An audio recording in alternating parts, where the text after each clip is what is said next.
घाटी developers firm के समीर खान और उसके साथियों के द्वारा धोखाधड़ी करने का मामला आया सामने। सहसपुर विधानसभा के ग्राम खुशहालपुर में घाटी डेवलपर्स फर्म के द्वारा एक जमीन के सौदे को लेकर लगभग 2.5 करोड़ रुपए की धोखाधड़ी करने का मामला प्रकाश में आया है, जिसमें पीड़ित अरुण पुंडीर के द्वारा एक तहरीर समाज सेवी गिरीश डालाकोटी और भूपेंद्र डोगरा के साथ मिलकर सहसपुर थाने में दी है, जिसमें पुलिस के द्वारा समीर खान के नाम के एक व्यक्ति को थाने में बुलाया गया है और उससे पूछताछ जारी है। आइए जानते हैं क्या है पूरा मामला गिरीश डालाकोटी और पीड़ित अरुण कुमार से।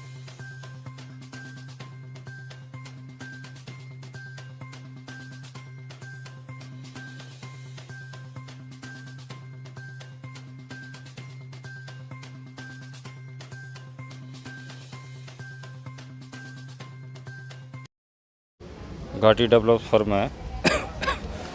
समीर खान को बार बार बुलाया जा रहा है, वो नहीं आ रहा है और इसमें एक बंदे को बुलाया गया है जिसके द्वारा बताया जा रहा है कि मैंने इसे पैसा दे दिया है। वो मना कर रहा है कि इसने जो मेरे खाते में पैसा डाला था वो मैंने पैसा लौटा दिया, ऐसे निकलो आगे।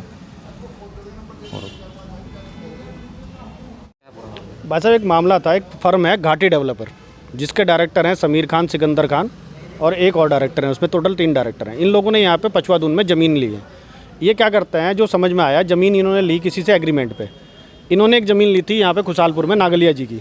वो ज़मीन इन्होंने दिखाई, जो पीड़ित हैं अरुण पुंडीर जी, इनको दिखाई कि ये ज़मीन का एग्रीमेंट हमने कर लिया, आप इन्हें बेचो। इन्होंने उसमें आगे लोगों को प्लॉट देने शुरू कर दिए।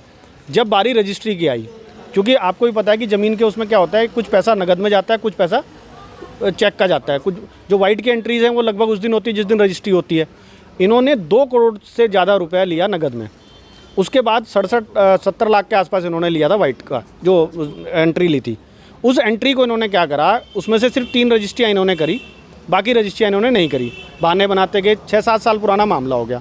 कई सपोर्ट पेश नेता बीच बीच में आए, उन्होंने इनको कहा जी हम ये करवा देंगे, सेटलमेंट हो जाएगा, पैसा आ जाएगा।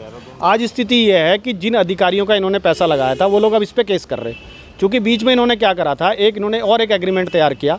अब वो एग्रीमेंट सही है गलत है वो ये जांच का विषय है, वो पुलिस जांच करेगी।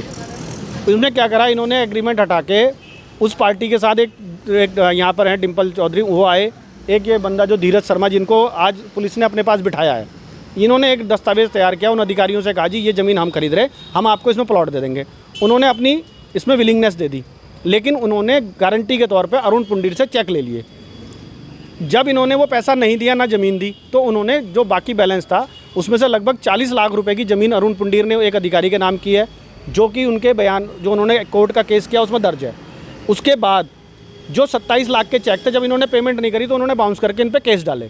जब उस पूरे प्रकरण में जाके हमने यहाँ पे मांग करी तो उसमें खुल के आया जी, तो समीर खान ने लगभग 50 लाख के आसपास पैसा धीरज शर्मा के अकाउंट में दिया हुआ है। अब धीरज शर्मा जी कहते हैं जी उन्होंने मेरे को एंट्री दी और सेम टाइम पे उनके भाई ने लेके वो एंट्री मुझसे कैश में रूप में वापस ले ली। समीर खान कहते हैं मैंने दे दी। हमारा कहना ये है कि जब पैसा अधिकारी का था वो अधिकारी को क्यों नहीं दिया गया। ये कब से चलता आ रहा है? ये मामला तो भाई साहब 6 साल पुराना है, लेकिन हमने कंप्लेन 31 अगस्त को इन्होंने एक 9 प्रश्न पूछे थे घाटी डेवलपर से, अरुण पुंडीर ने पर्सनली, कि हमें जवाब चाहिए। उसी के एवज में जब उसने जवाब नहीं दिया, इन्होंने हमसे संपर्क किया। 2 सितंबर को हमने क्षेत्राधिकारी को एक बयान दिया था ट्रस्ट के रूप में कि भाई ये जो 9 प्रश्न हैं इनके जवाब घाटी डेवलपर से दिए जाएँ। अगर घाटी डेवलपर अच्छी बात साफ़ सुथरा है तो उसकी छवि सामने लाई जाए, अदरवाइज़ उसके सारे अकाउंट फ्रीज किए जाएँ। क्योंकि आज एक फ्रॉड इसके साथ हुआ है, कल को दूसरा फ्रॉड होगा। इसी बीच में 2-3 लोग हमारे संपर्क में आए जिनका कहना है कि हमारे साथ भी समीर खान ने फ्रॉड किया है। लेकिन प्रॉब्लम यही है कि आदमी या तो उनको अपनी राजनीतिक उनसे डर लगता है, भाई हो सकता है क्योंकि समीर खान की माता कांग्रेस की एक नेता हैं, तो हो सकता है वो राजनीतिक संरक्षण है। अब ये व्यक्ति भी, जो दूसरे व्यक्ति जो अंदर आए हैं, इनके संरक्षण वाले बीजेपी वाले हैं, उनके साथ ही कह रहे हैं जी वो हो सकता है वो 200-250 परिवार के दबंग नेता हैं, वो से मार दें। तो आपका कहना ये है कि इसमें कुछ बिल्कुल राजनीतिक संरक्षण है भाई साहब। नहीं तो आज की डेट में 10 रुपये नहीं मारता कोई किसी के 2-2.5